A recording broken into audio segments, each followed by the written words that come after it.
दुनिया का कितना भी दरिद्र व्यक्ति हो, चाहे दुनिया का कोई व्यक्ति ऐसा हो जिसका कभी व्यापार चलता ही नहीं हो, उसने 50 बार बदल के देख, फैक्ट्री चली नहीं रही, जिस काम को करने के लिए जाते हैं वो काम टल जाता है, आज की जगह कल, कल की जगह परसों, परसों की जगह नरसों, काम होता ही नहीं। बेटा बेटी का संबंध करने जा रहे हैं पर हो, कितना भी दरिद्र से दरिद्र व्यक्ति, कितना भी दीन से दीन व्यक्ति, एक नियम वो अगर अपनी जिंदगी में बना ले, प्रदोष काल में, प्रदोष के समय पर बेलपत्री के वृक्ष के नीचे एक बार जाकर नमन करना, और प्रदोष काल में शंकर भगवान के मंदिर में दिया लगाना, ये दो चीजें अगर वो 3 महीना भी लगातार कर ले तो उसके जीवन में कभी कोई समस्या आ ही नहीं सकती, कोई दुख आ ही नहीं। एक नियम बना, जब कोई कहते तुम्हारे जीवन में कष्ट ही कष्ट, तब एक काम चालू करो, शिव की आराधना, तब एक काम चालू करो, भगवान शंकर की आराधना। 3 चीजें अपना लो। पहले नंबर पर शिव जी के मंदिर में 1 लोटा जल चढ़ाना, दूसरे नंबर पर मंदिर में दिया लगा सकते हो तो ठीक है, नहीं तो कनेर का फूल पीला वाला, देखा है आप लोगों ने? जम के बोलो जरा, पीले कलर का कनेर का फूल प्रदोष काल के समय पर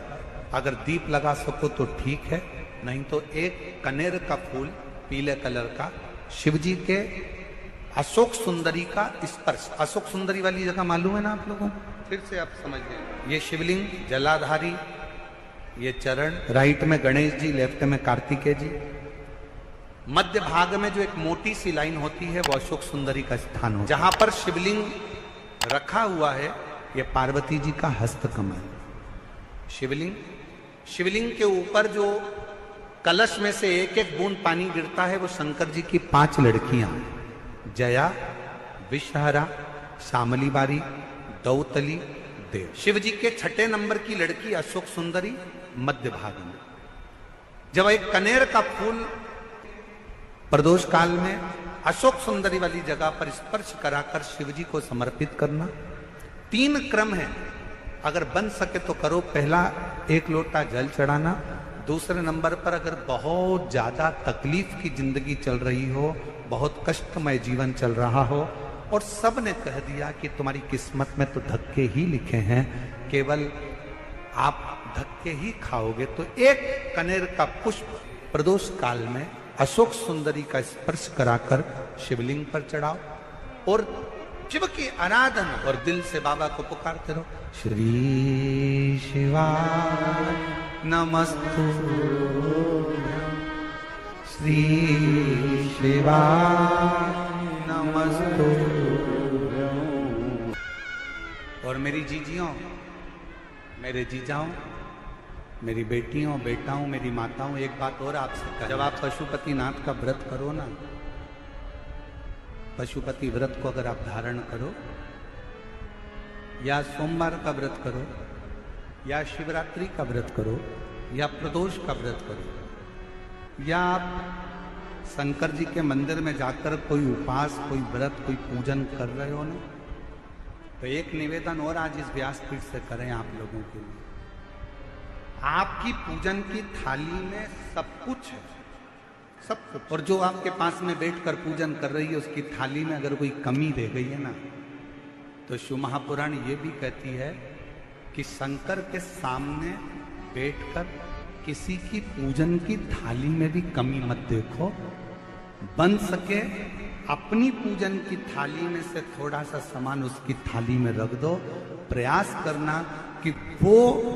कमी ना देखी जाए। अगर हम भगवान की साक्षी में भी अगर कमी देखेंगे तो हमारे जीवन में कमियां बढ़ती चली जाए। हम क्यों करें? ए गुरुजी, हमारी टेम्परेरी नौकरी है, बहुत कष्ट में हम, क्या करें हम? कहीं मत जाओ, तुम्हारे नजदीक में जो शंकर का मंदिर है उस मंदिर में जाकर झाड़ू लगाना प्रारंभ कर दो, तुम्हारे शिव जी के मंदिर में कहीं पोछा लगाना प्रारंभ कर दो, तुम्हारे शंकर के मंदिर में थोड़ा सा चंदन घिसना प्रारंभ कर दो। नौकरी पर जाओ, ड्यूटी पर जाओ, बच्चों को संभालो, परिवार को संभालो, उसमें से थोड़ा सा समय शंकर जी को देना प्रारंभ करो, थोड़ा सा समय निकालना शिव जी के लिए, थोड़ा सा समय। ए गुरुजी, अभी मेरी तनख्वाह तो मात्र 8,000 रुपए मिलती है, प्राइवेट जॉब कर रहा हूं, परिवार बड़ा है, गुरुदेव दिल्ली जैसे शहर में रह रहा हूं, बहुत दुख का जीवन चल रहा है, क्या करूं? किसी को हाथ नहीं दिखाना, किसी को पत्रिका नहीं दिखाना, किसी को भाग्य नहीं दिखाना, अब जो कुछ दिखाना अपने शंकर को दिखाना, उसके मंदिर में सेवा करना प्रारंभ करो। और मेरे बाबा तेरी सबसे बढ़िया। यदि कोई एक बार शिवालय की ओर चले जाता है, शंकर की ओर बढ़ जाता है, शिवालय की ओर बढ़ जाता है, तो उसके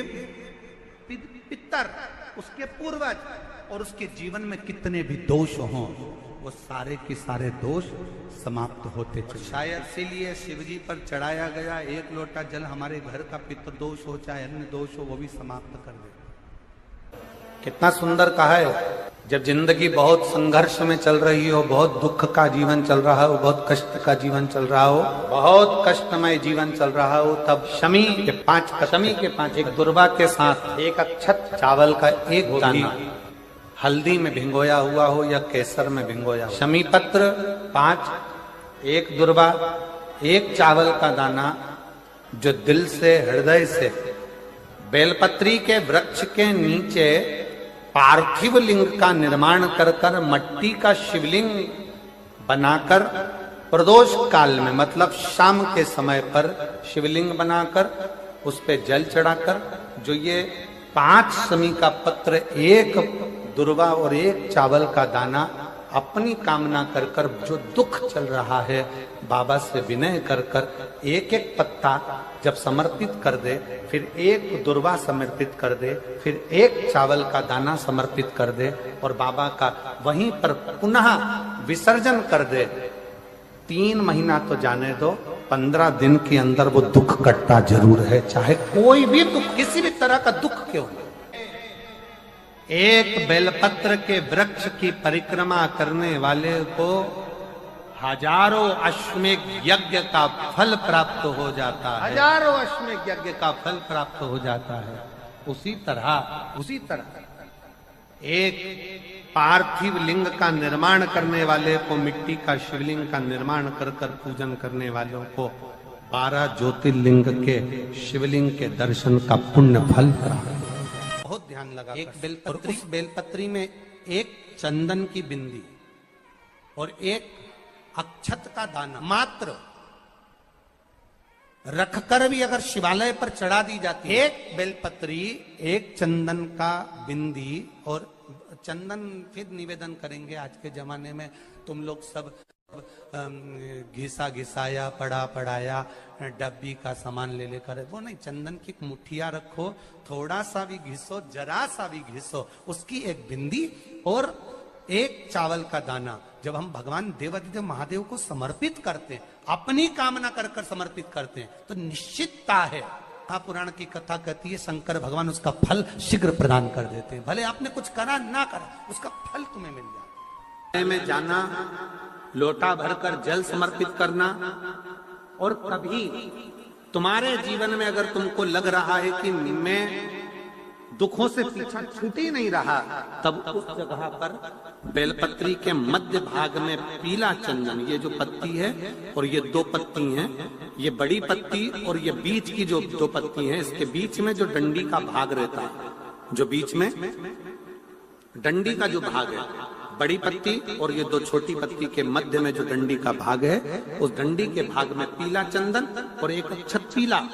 शंकर भगवान को आप अगर प्रदोष काल में समर्पित कर रहे हैं, तो ये निश्चित है कि धीरे धीरे कर कर वो दुख समाप्त होगा, वो दुख कटेगा ही।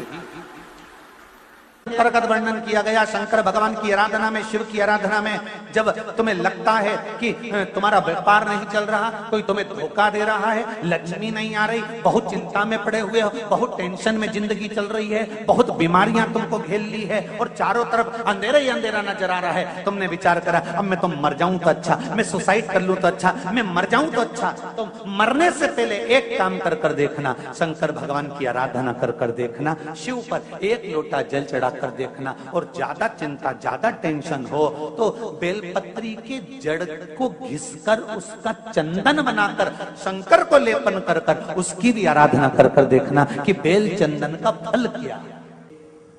बेलपत्र एक अप्रैल